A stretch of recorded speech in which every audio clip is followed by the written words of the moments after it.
Okay. ఇలాంటి falls కేసుల వల్ల ఎస్సీ, ఎస్టీ అట్రాసిటీ చట్టం అబాసు పాలవుతుంది అని అనడానికి మీరు 100కి 100 రూపాయలు ఆభాసు పాలు అవుతూ ఉన్నదమ్మా.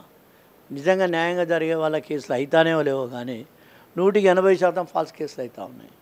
కేసులు కొట్టిమీద పడుతూ ఉన్నాయి.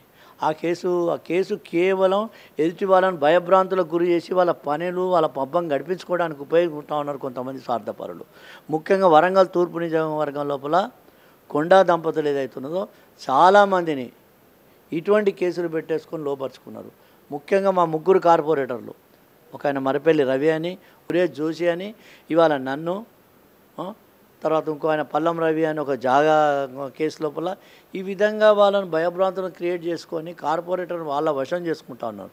కానీ ఇవాళ కార్పొరేటర్లు 24 మంది కార్పొరేటర్లు నాకు ఫోన్ చేసిన, అన్న నీకే ఇంత అన్యాయం జరిగితే ఇక న్యాయం ఎక్కడ జరుగుతుంది, ఇంత భయభ్రాంతులా, ఇంత అన్యాయమా అని చెప్పేసుకొని వాళ్ళు ముక్త కంఠంతో నాకు సంఘీభావాన్ని తెలియపరిచారు. అంటే ఇంతకుముందు మీరు చెప్పిన పేర్లన్నీ వాళ్ళంతా కార్పొరేటర్సేనా? కార్పొరేటర్లే వాళ్ళ మీద పేరు పెట్టిండు.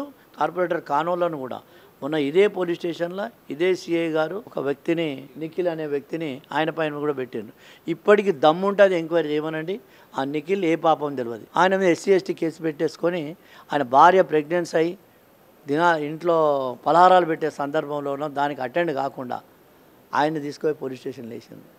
ఆయన కోసం నేను కూడా పోయిన పోలీస్ స్టేషన్ రాత్రి 11:30కి వదిలిపెట్టండి, ఆయన ఏం చేయలేదు, మీరు ఎంక్వైరీ చేసుకొని. అయినప్పటికీ ఆ పిల్లగాన్ని పోలీస్ స్టేషన్ వేయడం జరిగింది. అంటే ఇంత దౌర్జన్యాలు వరంగల్ పోలీస్ స్టేషన్ లోపల, తూర్పు నియోజకవర్గం లోపల కొండ అనుచర వర్గానికి సంబంధించిన వాళ్ళు ఏదైతే ఉన్నదో పోలీసుల ద్వారా వ్యక్తులను వశపరుచుకునే ప్రయత్నం జరుగుతూ ఉన్నది అనేది నా మనవి.